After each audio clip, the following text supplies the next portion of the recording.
Sweet computer. Well, good morning. My name is Pat Stouty, and I am so excited. My hair is on fire. Woo! And that's because we just finished the Momentum Boot Camp. Ooh, look at my TV. It's got the golf game in the background. I'll take care of that in a minute. And that Momentum Boot Camp has been amazing.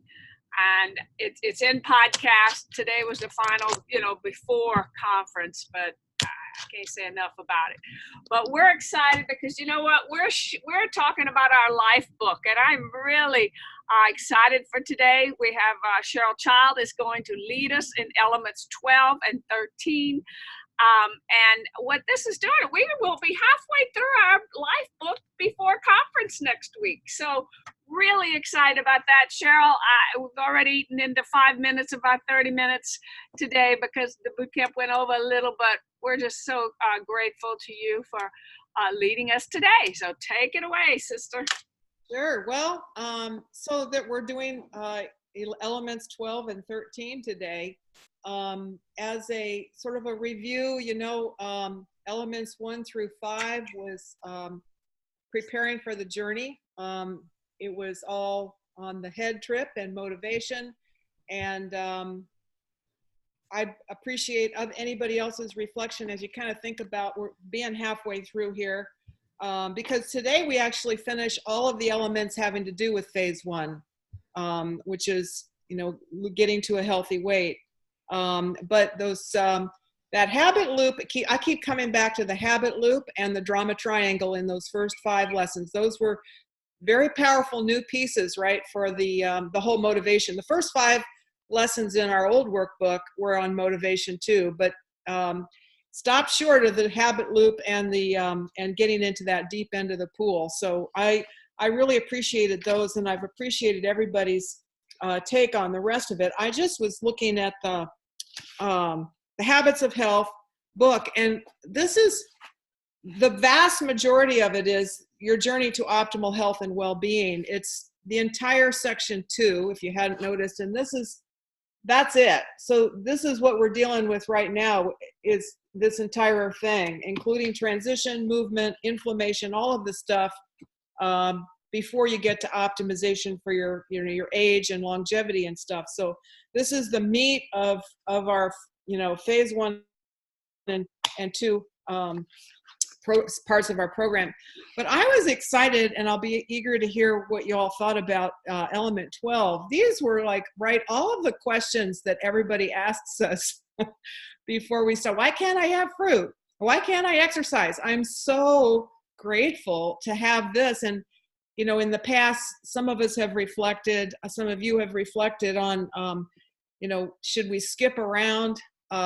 Just tell people to start in element 1 and just proceed chronologically.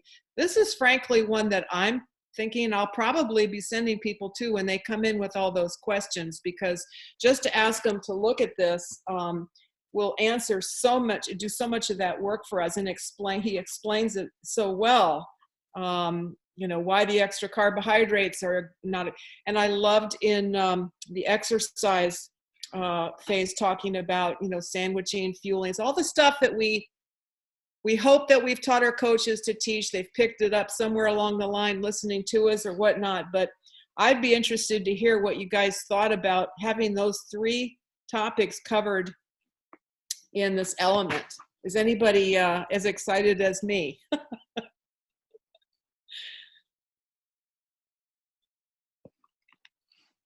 Nobody's excited. I can share.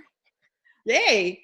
Yeah, no, I think it's great. It's wonderful because his verbiage, the way he puts it all together, the clarity, we don't have to have the pressure of having the right words in the right way. I mean, it's just there. And the way that he pulls it all together and it just comes so alive, I think is, it's wonderful.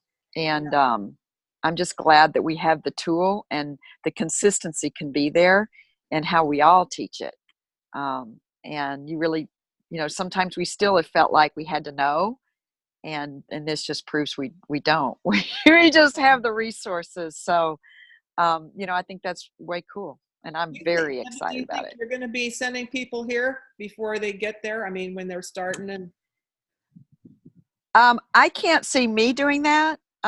I think the focus on the introduction and the first 5 elements is so crucial to how they deal with these elements once they do get to them, that I'm going to just have them take a deep breath and say, it is in this thing, but, and I can tell them you're getting to that.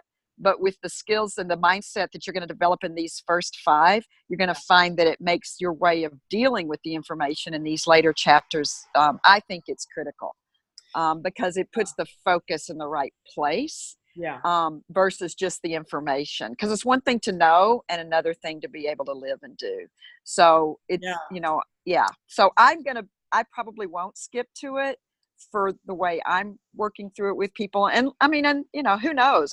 Get into it. And that's one of the things I'm looking to next week too at the conference, is for them to be able to guide us as to, how to do it. And because I don't know for it necessarily right now, I'm just like, introduction through 5 is amazing. And so I don't know, I guess maybe we'll find out next week. I agree with you that, this first 5 lessons, excuse me, Pat, just reflect on that. I really agree that I want people to just spend a lot of time on those first 5. You're right. They're so, it's 90% of the ball game in those first 5 elements. I'm thinking maybe though, you sometimes have people who say, I'm not going to do the program because I can't give up fruit, or I won't do the program because I don't want to give up exercise. I think that for me might be a time when I might say, okay, let me just lend you this book and because, then I don't have to explain why it's not just me talking, it's Dr. Anderson. I think it'll probably attract people.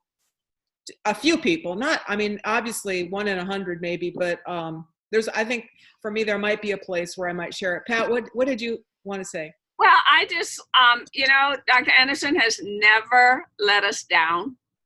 And I think so much thought has gone into the way that he's organized the life book. It's a year in our life is the way it's set up to be. And I think we have to rest on that. When our clients come to us in the beginning, they can do the program with Optavia Guide and us in the beginning. And there may be that exception every now and then. But the beauty of this, if we can get them through the mental part of the first 5 elements, and then we bring them then they get back into the program. It's kind of like they will have started it and learned it, and then they get into the life book and read it again, and it'll be all the clearer to them at that point because they've done the head work. And then it'll transfer to the heart work. And I think we have to trust the system, as we all, many of us have done now for over a dozen years. So, but there may be that exception. And I, like Deb, am anxious for next week and to see exactly what we hear. But you know what? He's never let us down. And I'm standing with the man. Thanks. It's all here. Oh, yeah. And probably it may very well be that chronology of absorption doesn't even matter. I don't know. Yeah, exactly. You're right. He put first things first, and we definitely know that those first 5 are the 90% of it. But I just am so thrilled to have all these questions or concerns about those 3 things in writing. Yay.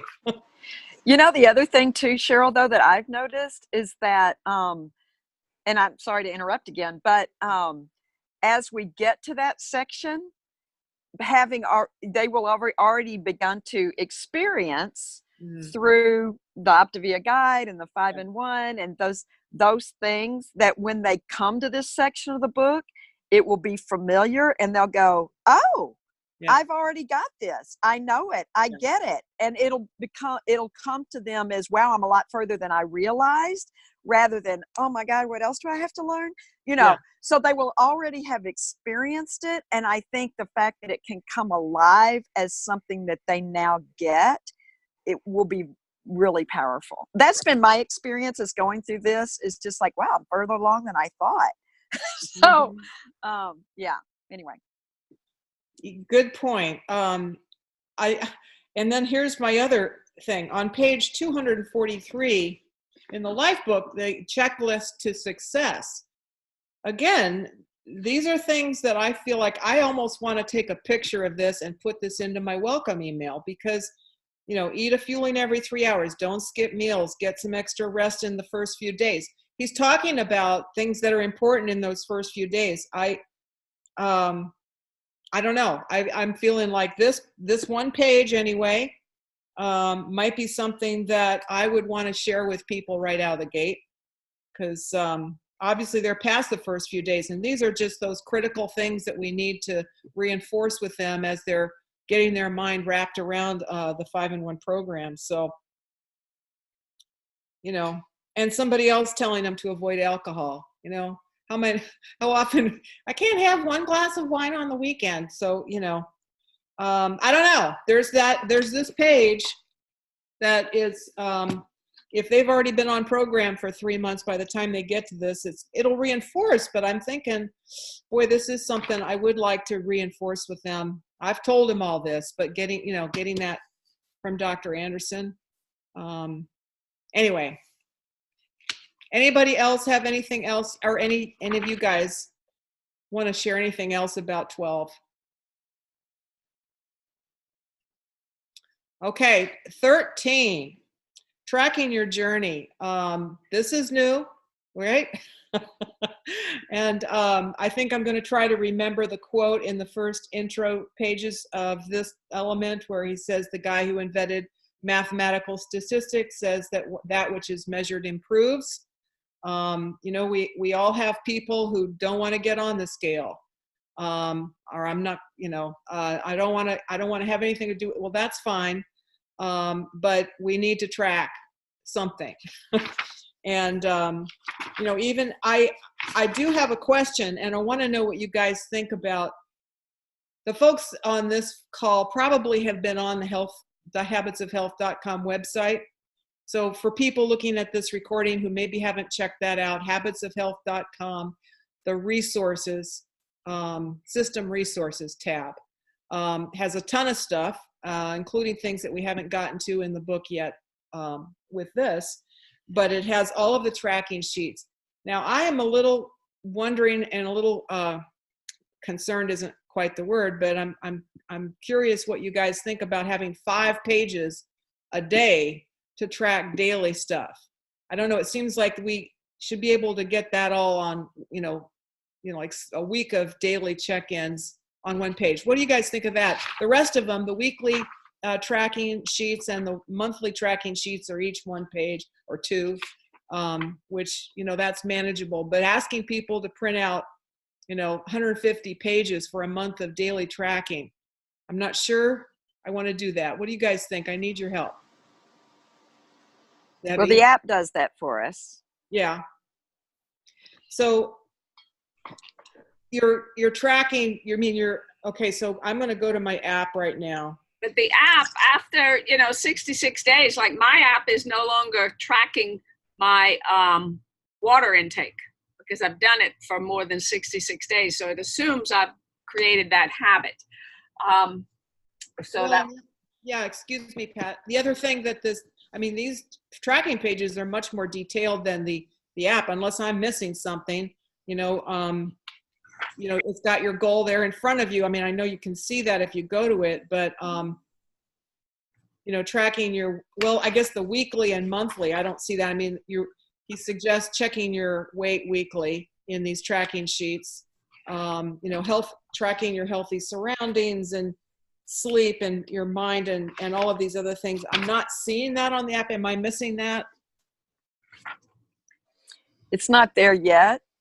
There's a thing, and I don't know if it's going to come, but I mean, there is a section where it's like just not active yet. So I don't know if that's just because we're in beta test or if it's coming, but you know, it's there. And maybe if we want to focus them in on the daily tracker when they first get started, but then pull those and go to the weekly, you know, like maybe it's just something we just start with let's just focus on today. And then skip it. But I don't know. I'm anxious to hear next week. Yeah. And I'm thinking I might be missing something, but I haven't seen tracking your daily, you know, hunger level, cravings, energy level. on this. Is that on here? No, I haven't seen No. it either. The difference may be also that, you know, the daily in the first 30 days in our Optavia guide, we have a journal. So maybe we could take some of this and use it, you know, in the first 30 days instead of having, 5 pages a day. That does seem a lot, Cheryl. Use that journal and maybe record some of this information. You know, and I think you go with the client you're working with. Some love that, you know, that type of action and record keeping, and others it's like, hey, look, I'm just lucky if I get on my 5 fuelings in my water and you know, make it through my day. So I think again, yeah, that's I appreciate that. Another thought I just had while you were talking is once they have their book, iPhone is talking to us. I don't know who this is. it's Mary. Oh, Mary. okay. Just Once they have their book recorded, just get a notebook. Yeah. there you go. Great idea. I was thinking, what if they, or they could print off these 5 pages. There's a huge amount of space at the bottom for comments. Right. Maybe they could just put, you know, all of this information in a straight line across for each day. Right. And then it won't take up all that time. And then of course in the element or in the life book, he mentions getting a folder with a clear cover and then putting these sort of in the front so they could be references, and they could just use plain loose leaf paper to record these things too, possibly. So those were my thoughts. And I love having this, these logs to be able to track these things. Right. Anybody have any other thoughts about this? Waist circumference, the emphasis on waist circumference, I kind of like, you know, I don't know about you guys, but out in the world of health and fitness with other people, there's been a little blowback on BMI. It's, it does, I always had said, we take that with a grain of salt, you know, if you're a muscular man or you're a, you know, so I kind of like the way in references to these these markers of, you know, of weight, that he actually puts waist circumference first whenever he mentions the two. So I kind of like that because of course waist circumference, which by the way, if you notice, is down, used to be under 35 for women. Now it's under 31.5. Darn. But for women, that was for women. For women. Yeah. That's what I am. So I'm, you know, but no, and for men it's lower too. But anyway, I like that that's the focus because of course that's where, you know, that's more accepted as a marker for disease risk with, you know, with weight, belly fat, inflammation, all that. So that was another thought I had about this. Right. Anybody else have any other reflections? Right. Well, I think, you know, what I like about it is body mass index, you know, especially when we're working with men, they say, oh, you know, if I got to that, I'd be bone thin. Where waist circumference is another measure.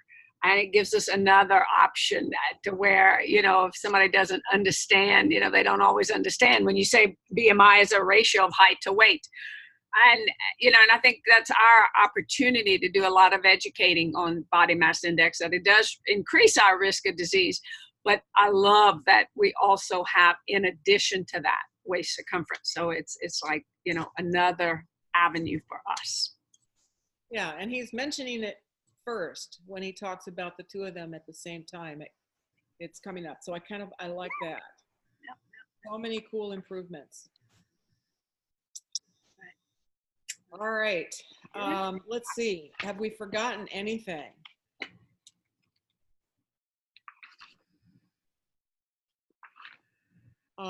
See, I'm looking at my notes. So this is the last element having to do with phase 1, and then we go into transitioning. Right. So, so that will be interesting. Right. We're done a little bit early if we are done, unless anybody has anything else to add. These were pretty straightforward elements. There's, you know, pretty, oh, there it is. Pretty straightforward and understandable, easy to understand, not a lot of depth to it, just important important stuff to know. I'm going to have a dickens of a time remembering pages and chapters and, you know, and elements, which ones have to do with which, but my goal is to, again, you know, have some facility, self-efficacy, and being able to direct people when I hear something that we need to look at and send them in the right spot. I have a feeling I'll be going back and rereading and researching these topics, maybe just using the a couple of things, Cheryl, you know, in the Habits of Health book and the Life book, there are note pages in the back. So like in the Habits of Health book, I made notes of the 100-calorie fuelings are on page 278 to 79. I think what we'll learn to do, that page 243 may be a great place to, you know, reference that in the back pages that are important to you. And if we make those references, that'll help us as we're learning where are things located in these new books.